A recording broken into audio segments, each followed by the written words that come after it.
Jadi kita harus ngaji yang banyak. Saya termasuk utang ya sama Imam Syafi'i itu baca kitab Ar-Risalah. Itu kitab yang kadang satu ulama baca sampai 500 kali. Yaitu Imam Syafi'i itu dalam kitab Risalah itu begini, ini termasuk ulumil Quran yang paling penting. Muqaddimahnya begini. Wan nasu sinfani min awalil amri. Wan nasu sinfani. Ketika Rasulullah datang membawa Quran itu manusia hanya ada dua. Al-kuffar sing dari jenis ahli kitab dan kuffar dari jenis yang tidak ahli kitab. Bahkan tidak ada orang Islam zaman itu. Pertama Nabi jadi Nabi itu adakah pendengar yang Muslim? Kan tidak ada, semuanya ahli kitab. Makanya susah kalau Quran kamu analisis korbannya orang Islam itu, kata Ibnu Umar itu lucu. Dulu tuh mukhatabnya itu orang kafir, jelas kuliah ayuhal kafir. Ya ayuhan nasu ubudu rabbakum alladzi khalaqakum. Jelas orang kafir. Karena orang Islam nggak mungkin dikhatabi ubudu rabbakum. Makanya Imam Suyuti kalau nafsir itu ngeper ubudu rabbakum wahiduhu. Tapi kalau mukhatabnya orang Islam dawimu alal ibadah atau dawimu alat tauhid. Karena dia tahu kalau mukhatabnya orang kafir ubudu ya masih wahidu. Kalau sudah Islam kok dikhitabi ubudu mudawamah alal ibadah. Itu saking alimnya Imam Suyuti. Ini saya teruskan. Kalau mukhatabnya itu orang kafir ahli kitab, itu kemungkinannya ya dua cara mereaksi Quran, yaitu disebut lam yakunil ladina kafaru min ahlil kitabi wal musyrikina munfakina hatta ta'tiyahumul. Jadi lam yakunil ladina kafaru, jelas kafaru itu umum. Kemudian ditafsir kafaru itu ada yang min ahlil kitabi, berarti kafaru yang jenis Yahudi Nasrani. Ada kafaru yang min ahlil kitabi wal musyrikin, kafaru yang jenis musyrikin, yaitu kafir Mekah. Karena cara kaidah nahwu al-atfu yaqtadi taghayyur, kalau ada ataf pasti konteksnya beda. Jaa Zaidun wa Amrun, berarti Zaid ada Amar, Amar ya tidak Bakar, karena Jaa Zaidun wa Amrun wa Bakrun. Pasti orang ini berbeda. Tidak boleh orang yang sama kamu pakai ataf. Ini sudah clear ya ini ya. Kemudian cara pandang mereka ya beda. Ketika Rasulullah mengajak tauhid, itu ahli kitab tidak masalah. Memang harusnya Tuhan itu satu. Gak masalah bagi ahli kitab. Problem bagi ahli kitab adalah Muhammad itu nabi. Itu kita nggak suka. Kalau Tuhan satu oke, tapi kalau Muhammad nabi tidak oke. Kita bisa jadi nabi, kata mereka, karena mereka merasa nasabnya sampai Ibrahim. Sementara zaman itu mereka sanksi Muhammad itu nasabnya konti, gak jelas. Ini penting kalau aturakan. Sehingga dalam konteks ini Allah menjawab ahli kitab dulu. Ini disebut Muhammad itu nasabnya jelas. Ini ku fihi ayatum bayinatum maqamu Ibrahim. Ini saya dengarin. Ibrahim itu jelas pernah ke Mekah. Bukti Ibrahim pernah ke Mekah adalah jejak kaki Ibrahim di makam apa? Makam mereka, artinya buatan kuburan, buatan jejak kaki Ibrahim ketika bangun Ka'bah. Fihi ayatum bayinatum maqamu Ibrahim. Pun. Kalau Ibrahim pernah di Mekah, artinya beliau pernah nikah di Mekah. Paling tidak punya dzurriyyah di Mekah. Ini gua Ismail dibawa ke Mekah. Jelas ayatnya wa id yarfa'u Ibrahimul qawaida minal baiti wa Ismail. Ini dengarin ya. Sebab itu saking alimnya berjanji itu beliau tahu betul masalah utama Rasulullah Muhammad adalah disangsikan nasabnya. Sebab itu kitab berjanji pertama cerita. Setelah dia alhamdulillah macam-macam awalu ma'anab tadi saat terus dia bilang wa ba'du fa'akul huwa Muhammad bin Abdillah bin Abdil Muttalib. Saat terus ya wabatu wa Muhammad bin Abdullah bin Abdul Muttalib wasmu Syaibatul Hamdi Humidat fi Soluhus saniyah. Saat terus Ibnu Qusayn, saat terus Sumiyah bi Qusayn litaqasi fi biladi Qudu'atal Qasiyah. Karena dia tahu yang masalah bagi Rasulullah itu adalah masalah nasab bagi mereka loh, bagi mereka yang kafir. Terus beliau ngendikan ditutup wa adnanu bila raibin indadawil ulumin nasabiyah ila dhabihi Ismail nisbatuhu wa mun. Jelas saya Adnan itu pasti puter cucu-cucunya Nabi Ismail. Karena orang Yahudi yang disoal Muhammad itu, kamu itu siapa? Kok tahu-tahu Nabi? Kamu orang Arab. Orang Arab itu tidak pernah ada Nabi. Yang Nabi itu normalnya orang Israel, yaitu turunan Yahudi, karena Yahuda bin Yakub bin Ishak bin Ibrahim. Akhirnya Allah membuktikan fihi ayatum bayinatum maqami. Bukti kalau Ibrahim pernah di Mekah adalah jejak kakinya di Mekah, itu dekat Ka'bah. Ini jawaban Allah yang tentang ahli kitab, karena sudah jelimet. Ada ilmu ansab, ada ilmu nasab, ada polemik kitab samawi. Kalau kafir Mekah ini goblok-goblok. Ketika Rasulullah pakai teori tauhid, orang kafir Mekah itu sangat gobloknya bilang gini, Muhammad, Kita ini urusannya banyak, utang kita banyak, kasus saya banyak. Kok Tuhannya satu itu tidak cukup? Yaitu mereka mengatakan aja'alal alihata ilahau wahida inna hadza la syai'un ujab. Bagaimana Tuhan hanya satu? Urusan kita banyak, masalah kita banyak. Tuhan nggak boleh satu, harus banyak. Sejumlah urusan kita. Ada Tuhan BPKB, Tuhan macam-macam lah. Ada Tuhan kredit, Tuhan kas, macam-macam lah kan. Sesuai sebanyak urusan kita. Mereka tanya aja'alal alihata ilahau wahida. Masa Tuhan satu? Inna hadza la syai'un ujab. Ini aneh. Tapi Rasulullah dengan sabarnya. Kalau yang seperti ini Allah menjelaskannya beda dengan yang pertama. Karena tadi orang kafir itu bisa min ahlil kitab, bisa wal musyrikin. Lam yakunil ladzina kafaru min ahlil kitab. Ada yang wal musyrikin. Semuanya ini tidak pernah munfakina hatta ta'tiyahumul bayyinah. Mereka tidak pernah tercerabut dari pikiran mereka, dari mainstream mereka sampai ada bayyinah. Bayyinah itu kejelasan kebenaran atau benar yang begitu jelas. Itu siapa? Rasulun minallah yatslu suhufam mutahhar. Akhirnya Nabi sabar. Saking sabarnya Nabi itu ngomong gini, ya di khalayak umum, mukhatamnya ya kafir semua.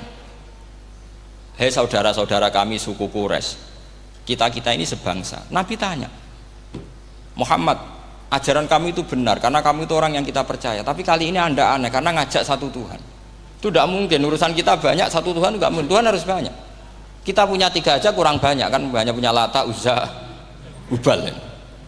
Rasulullah dengan sabarnya ngendikan gini, hei kaumku, kalau kamu jadi pembantu, jadi buruh, senang mana punya majikan banyak sama majikan satu? Kalau majikannya banyak, itu perintahnya beda-beda, seleranya beda. Semua harus kamu lakoni, semua harus kamu taklui karena kamu harus nurut.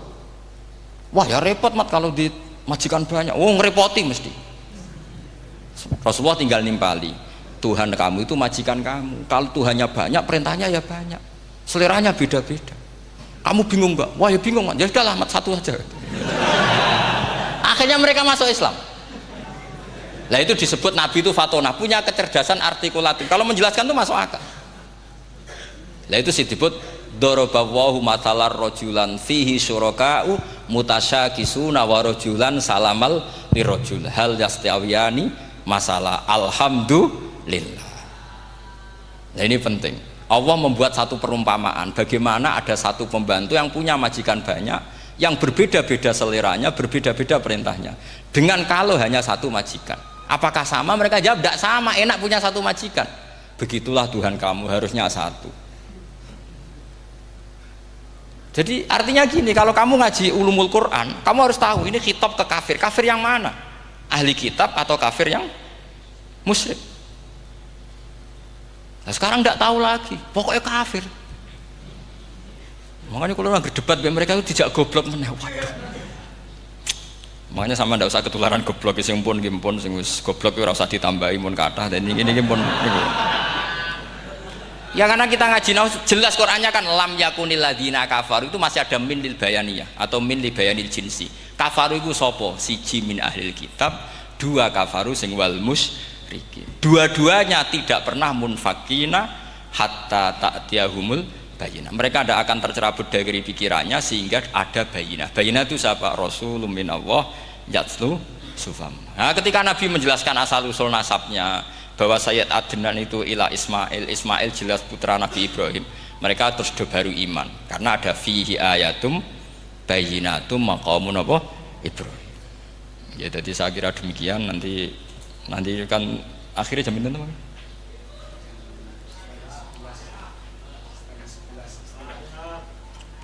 Oh ini jam berapa istiwa?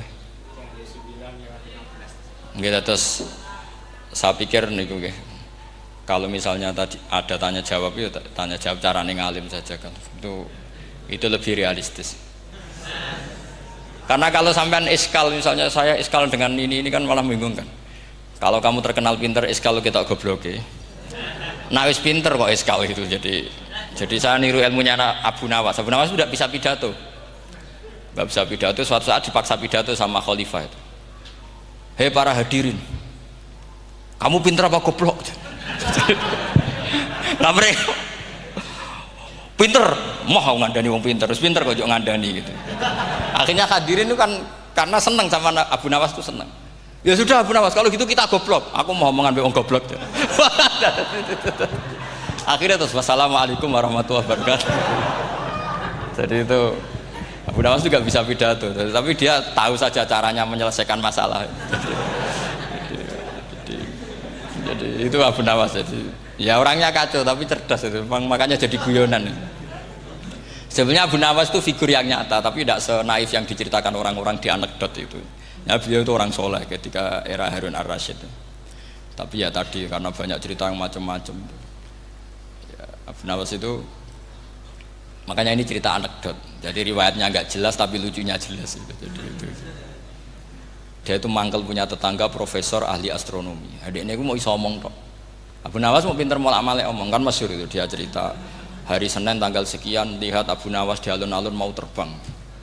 Orang lihat semua itu Abu Nawas itu ya sudah di podium ya hanya gitu-gitu dok. Kok nggak mau terbang-terbang? Ya mau itu ya tidak. Wassalamualaikum warahmatullahi wabarakatuh. Yang bilang Abu Nawas terbang siapa? Abu Nawas mau terbang. Yang namanya mau itu ya tidak.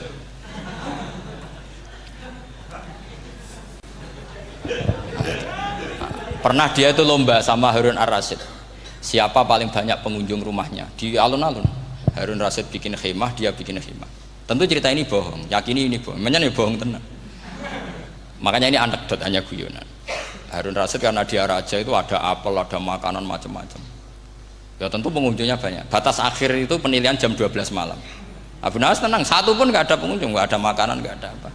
Pas jam 12 rumahnya dia, kemahnya dibakar. Orang ke dia semua. Tit menang dia karena jumlahnya.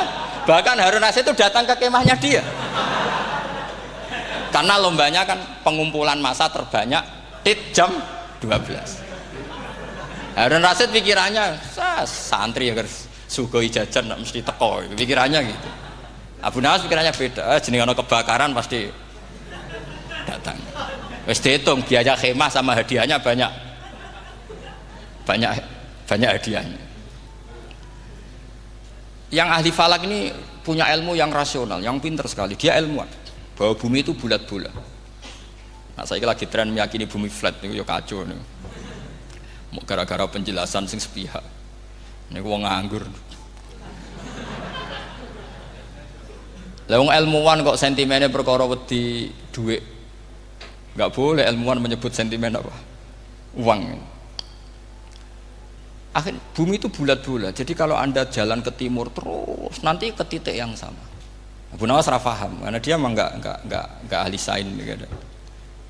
Suatu saat si profesor ini kemalingan, malingnya melayu ngetan. Terus minta tolong sama Abu Nawas, kejarlah maling itu. Kemana? Ke timur. Dia ngejar ke barat. Ditanya sama profesor, saya udah bilang larinya maling itu ke timur, kalau kejar ke barat nanti ketemu di titik yang sama. Akhirnya profesornya ngerti, oh ngenyek tuh. Jadi, nah khawatir saya nanti kalau santri-santri tidak pinter ilmu, terus pilihannya ilmu kayak Abu Nawas, jalan pintas tadi. Karena belajar falak jelimet, belajar faraid apa? Jelimet, ada aul, ada roh, terus semua ada masalah yang ruwet-ruwet terus. Akhirnya mau olah bicara. Nah, ini musibah inna lillahi wa inna ilaihi raji'un. Itu tidak boleh. Quran tidak mengajarkan itu. Quran tetap mengajarkan ilmu meskipun ada nilai seninya. Ya tadi nilai seni tadi misalnya Allah mencontohkan daraba wa masalah rajulan fihi syuraka. Terus kedua uniknya Quran itu begini. Setelah dipikir itu nyata-nyata lebih detail. Misalnya begini. Ketika Allah mencontohkan ba'udah itu nyamuk. Itu orang-orang kafir itu bilang gini, "Ya Muhammad, Tuhan Anda kehilangan stok ilmiah. Sehingga contoh itu enggak yang dahsyat tapi sekedar nyamuk. Wong nyamuk kok digawe contoh. Ya contoh itu dinosaurus, tak jerapah, tak apalah yang keren itu. Mosok contoh apa? Nyamuk. Terus Allah menjelaskan innallaha la yastahi ayyadriban apa? Matsalam ma. Contoh apa saja? Apa saja itu ditafsiri ba'udatan fama fawqaha. Entah itu nyamuk, fama fawqaha atau yang di atasnya nyamuk. Maksudnya di atasnya itu fil killah atau fisighor atau yang di atas nyamuk. Yang lebih kecil ketimbang nyamuk. Sekarang saya contohkan kata Rasulullah, contoh yang kecil saja. Nggak usah bikin nyawa, nggak usah, itu terlalu mustahil. Seorang pemahat pemahat patung. Terus kamu pesen, Pak, aku gak eno patung gajah. Mesti muni sanggup. Tak muni, Pak, gak eno patung gajah, ukurannya ya semestinya gajah. Oke. Tapi Pak, aku gak eno patung nyamuk, ukurannya ya sak nyamuk. Kira-kira sanggup apa enggak? Artinya ketika Allah gawe nyamuk itu lebih sulit ketimbang gawe gajah apa lebih mudah? Lebih sulit. Karena nyamuk yang sudah kecil, dia punya alat kelamin terus seberapa juga. Alat kelaminnya juga tetap harus ada lubangnya terus seberapa juga.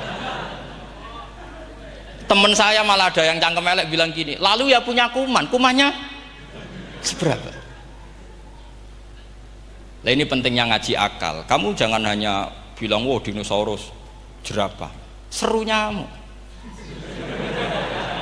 Nah karena orang sudah ada itibar dengan nyamuk, didatangkanlah nyamuk banyak. Sebenarnya nyamuk banyak itu mergo mangkel, gak diperhatikan itu. Makanya terus. Lah ini saya tahadus binemat, istri saya itu sering protes. Istri saya kalau manggil saya Gus karena orang Jawa Timur. Itu sama-sama jagongan itu, saya itu tidak pati sering digigit, namun ya digigit tidak sesering sampean, itu jelas. Terus saya tanya, Gus punya doa apa, kenapa tidak pati begitu digigit nyamuk? Saya bilang, karena saya sudah tahu hikmahnya nyamuk. Jadi harusnya dia sudah tidak nyerang saya, kata saya itu. Makanya ini ijazah, agak mandi salah sampean itu. Karena tadi logika yang terbangun gitu. Kalau Allah bikin gajah, melubangi belalai gajah itu masih masuk akal. Bahkan saat kita bikin patung masih bisa. Tapi kata tadi nyamuk itu sudah kecil, harus punya usus, harus punya alat kelamin, harus punya telur. Telurnya juga detail lagi.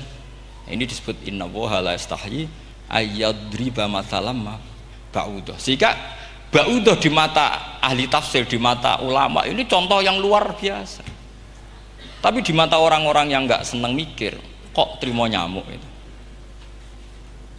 Makanya saya minta kangkang di sini bisa makan itu harus syukur. Makan itu luar biasa. Saya itu sering nyontohkan di Jogja ini. Saya punya teman sakit. Kalau nggak ada obat dari Belanda itu mati. Kalau ini nggak dapat obat bagus dari Belanda atau dari Jerman itu meninggal. Berapa bulan lagi matinya? 3 bulan. Kalau nggak sampai dapat obat mati 3 bulan. Oh masih mandi obat yang di Jogja. Apa itu makan atau minum? Kalau orang nggak minum nggak sampai 3 bulan sudah mati. Boy orang itu mikir seperti itu. Tapi kita ini kalau obat dari Jerman, dari Belanda itu hebat. Kalau enggak kita mati sebulan lagi, 3 bulan lagi. Allah bikin obat pada kita tiap hari, yaitu kita bisa makan, bisa minum. Itu kalau sekali nggak makan 5 hari bisa mati sama.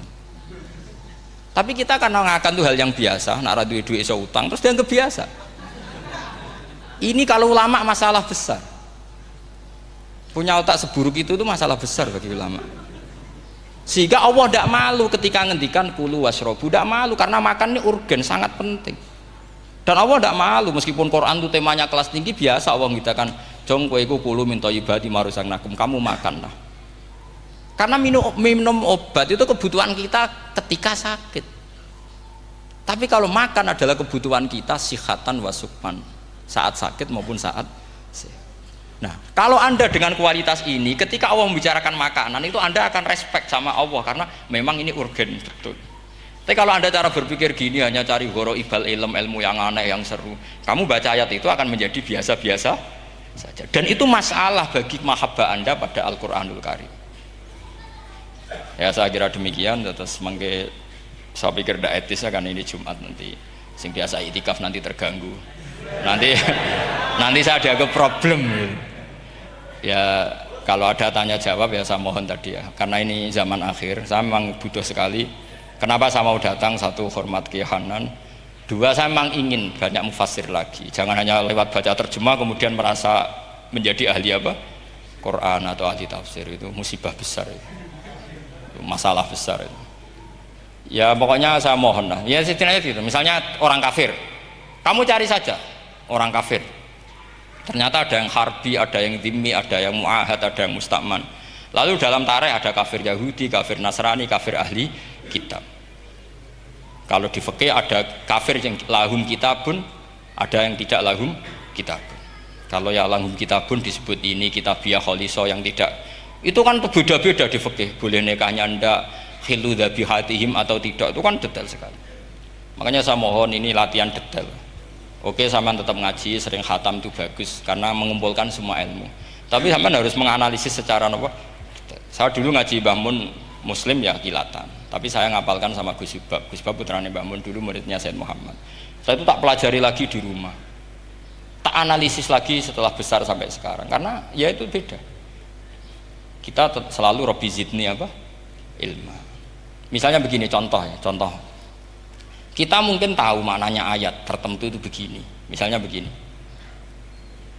Faqula lahu qawlan layyinan la'allahu yatadzakkaru aw yakhsha. Musa dan Harun, jika kamu datang ke Fir'aun, maka kalau ngomong, kalau dakwah itu qaulal layyinan, dengan dakwah yang halus. Nggih, qaulal layyinan. Ini bagi yang ekstremis harus baca dialek ini. Ini kisah nyata yang diceritakan Habib Zain bin Semit ketika ngarang Al-Manhajus Sawi. Juga diulang-ulang di beberapa kitab. Suatu saat ada ustadz, corong Jawa Kemelinti, datang ke Harun Ar-Rasyid. Harun Ar-Rasyid ini Banil Abbas, termasuk zuriyahnya Abdullah bin Abbas. Karena Harun Ar-Rasyid sebagai khalifah tentu salahnya banyak, namanya pejabat pasti salahnya banyak. Meskipun kebaikannya juga banyak, tapi salahnya juga banyak. Kalau kita kan tidak pejabat, salahnya tidak banyak, tapi prestasinya juga tidak banyak. Ya kan, misalnya ada tamu Raja Salman, katanya hormat tamu wajib, kamu kan tidak bisa hormat. Karena dia juga tidak mau dihormati kita kan. Nah terus si ustadz tadi datang begini, saya itu masih hafal teksnya. Ya Amirul Mukminin, inni nasihun lak famusyaddidun alaika fala tajidanna ala nafsika fi nafsika aliyya syai'an. Saya ini mau nasihati Anda, tapi saya maaf sekali karena nasihat saya ini kasar sekali. Musyaddid itu kasar, keras. Fala tajidanna fi nafsika aliyya syai'an. Saya mohon jangan dimasukkan hati lah. Makanya terjemah bebasnya jangan masukkan hati. Katanya Harun Rasyid langsung marah.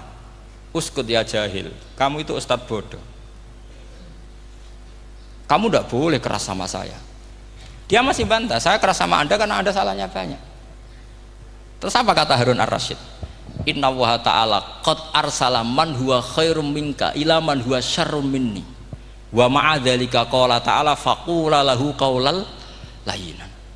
Allah mengutus orang yang jelas lebih baik ketimbang kamu, yaitu Musa dan Harun. Musa dengan ustadz ini baik mana? Tidak, sama jawab saja. Baik Nabi Musa kan? Ilaman huwa syarrun minni. Fir'aun dengan Harun Ar-Rasyid buruk mana? Buruk Fir'aun. Itu saja masih dengan etika faqula lahu qaulal layyinan. Musa dan Harun kamu harus sopan. Tidak wae Fir'aun wajib sopan, tidak wae aku ora sopan. Nah ini sudah iktibar dari terjemah netral atau terjemah yang datar bahwa Allah ngutus Musa dan Harun ke Fir'aun dan Musa dan Harun diharuskan kaulal layinan. Tapi menjadi energi mafhum yang luar biasa. Nak dakwai Fir'aun wae kaulan layinan, apa maneh dakwai podo-podo mukmin. Makanya kata Harun Rasyid, uskut ya jahil. Inna wa ta'ala qad arsala man huwa khairum minka ila man huwa syarrun minni. Wa ma'adzalika qala ta'ala faqula lahu qaulal layyin. Ya saya kira demikian, saya kembalikan ke moderator.